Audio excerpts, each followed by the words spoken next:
Hi, this is Mike Maloney, and I'm joined by Adam Taggart once again. Adam, how are you doing? I'm doing great, Mike. It's great to be back here with you. Okay. One of the things I wanted to talk about in this video is that Nancy Pelosi is introducing a bill into Congress that caps the price of it's a price freeze on gasoline. And so what she's doing is introducing a bill to limit the availability or possibly make gasoline completely unavailable, depending on what price they put on it. These people don't understand economics. And what she's doing is making it impossible for somebody to make a living doing what they're doing. And at that point, they stop doing business. And at that point, gasoline becomes unavailable. What's your take on this? I know that you just did an interview that had to do with this. Right. I just talked about this with Mike Shedlock. We just recorded the interview. It's going to go live on Wealthy on tomorrow.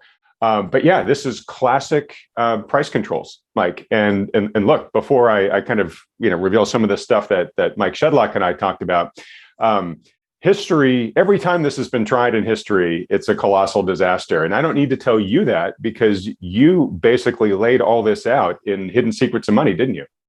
Yes. In episode number 9, that whole thing, I mean, I take people through the big hyperinflations that happened in Rome and the French Revolution.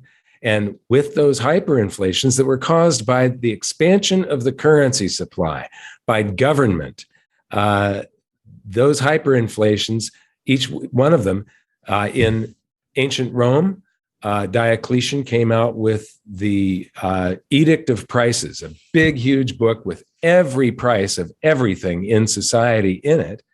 And if you couldn't make it, this was a price freeze. And if you charged more than that, you could be put to death. And so people started going out of business. Black markets developed. People were looking for some other job that they could do. So he introduced another law saying that every son had to go into his father's business and couldn't do something else. And people just stopped working and it just absolutely collapsed society trying to do this. And then they gave up.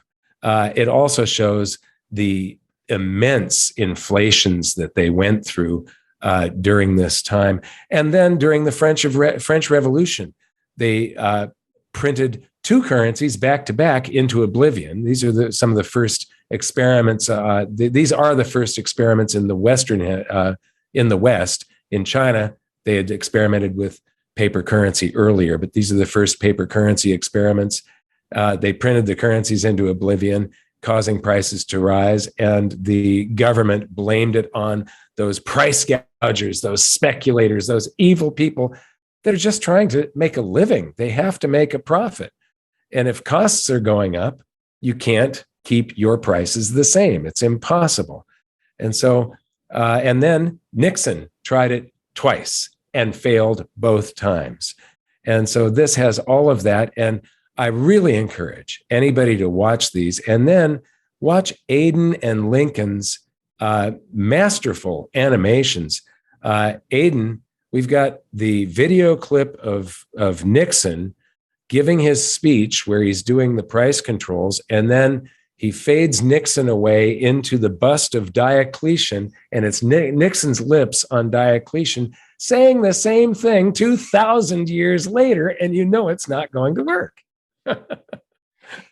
It's very much those who don't understand history are condemned to repeat it, right? And I think there's something right. And another meme that I saw was, and those of us that do understand history are doomed to go along for the ride. Right, exactly. To watch all these mistakes get made again and again and again.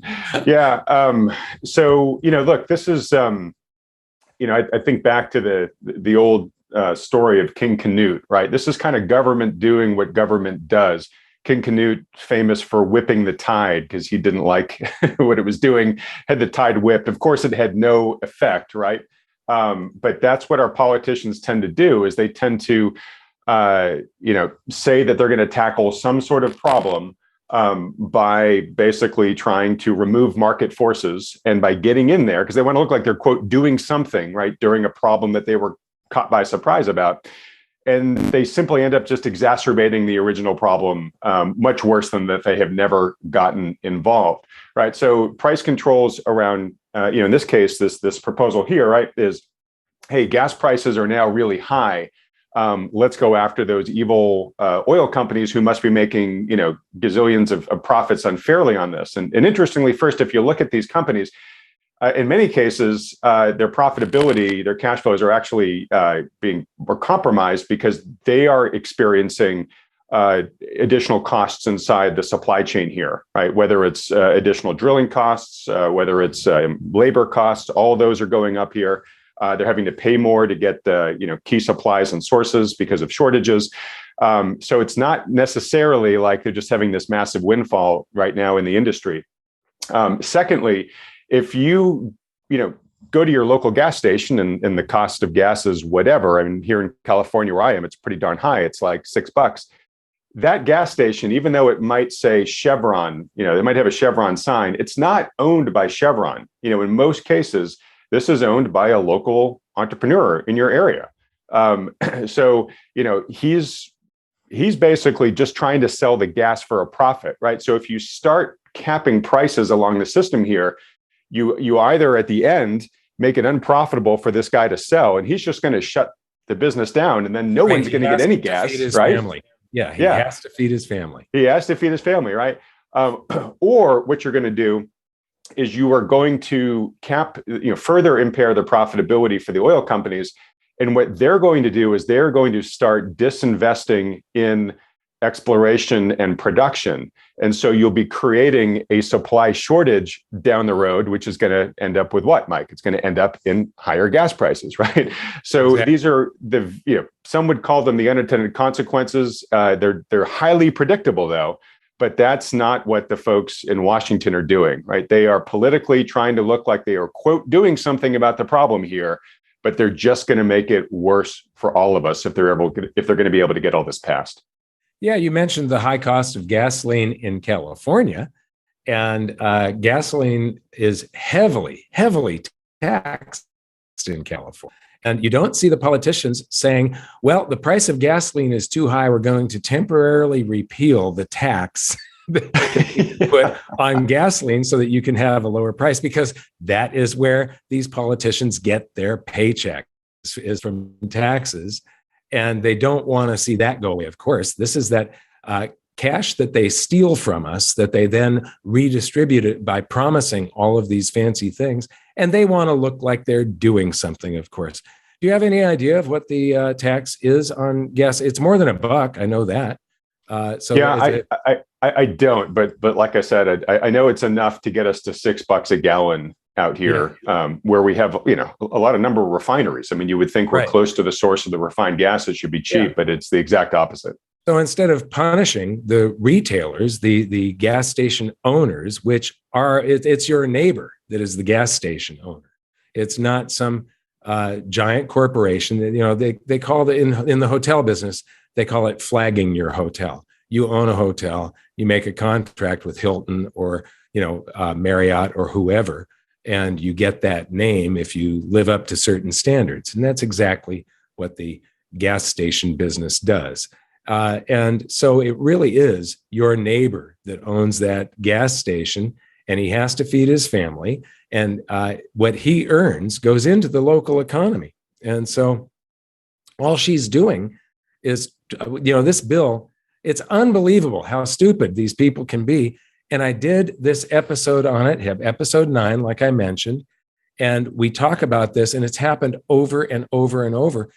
And all you have to do is read some monetary history, and that not only doesn't this work, but it's not possible for it to work. It can't work, as the economics behind it that you just explained. Even if it works for a short time temporarily, it causes far higher prices in the future. Yeah, and I think, to your point there, Mike, it's really just sort of magical thinking, right? And again, it could be because they don't understand the implications, which I think is probably pretty accurate with a lot of people in Congress. Their economic background is not very good. But again, part of it too sometimes is just, the political priority in their minds is higher than whatever knock-on effects may be. And so they're just trying to go for a political win and damn the repercussions, right? Yeah. But to me, what this is a classic example of, and there are many now in today's society, and particularly in the economy, where the central planning is essentially trying to distort, deform, manifest what it wants reality to be, as opposed to just letting markets work the way. And in almost every case, the market is the more efficient, the more fair, the more profitable way to get to the outcome here. And I think in this episode, I interviewed Steve Forbes, and he said exactly that. He said some brilliant things about market forces and the government distorting them. Yeah, well, so you kind of wonder, like, how come we haven't learned this lesson here? And I think a big part of it, Mike, actually is it's hubris and it's inexperience. And I want to now sort of pivot to our tweet of the day, where the Federal Reserve is run by a bunch of academics, people that haven't had a lot of real world experience. And so something might look great on the whiteboard, right? Like the academic logic may be perfect, but I kind of go back to, no battle plan ever survives first contact with the enemy, or the more eloquent Mike Tyson quote that everybody has a plan until you get punched in the mouth, right? Like, it looks great on a blackboard, but implementing it in the real world, there's a lot of just realities you have to contend with. And a lot of time that kind of, overly simplistic, everything needs to operate perfectly academic logic, instantly breaks down. I think this is a good example of that, but let's go to that tweet, Mike. Why don't you explain it? Well, it's very simple. Most of the people that are at the FOMC members, the Federal Open Market Committee, and that determines the interest rates and the quantity of currency in the system. So these are the people that manipulate the entire economy. 50% of every transaction is the currency involved, and you cannot have a free market without a free market money. We use this manipulated currency. And so our system is not a free market system. It's a manipulated crony. It's manipulated market cronyism is what it is. And with all these special favors that are given out to big industries and stuff, whoever can bribe Congress the most. But you see that the majority of people have never had any job outside the Fed. Nothing. They have never actually had to produce wealth. And then you've got two that come from academia and one that came from McKinsey, which I believe is a think tank. So you could just chalk that up as academia as well. Nobody here has ever had a real job, which brings us to the meme of the day: when government intervenes in an attempt to lower costs of anything. Thanks a lot, Adam. This has been great. Pleasure as always, Mike. See you next time. At goldsilver.com, we have a price match guarantee, free shipping, and global storage options. Get the best-selling book, Guide to Investing in Gold and Silver, for free at goldsilver.com.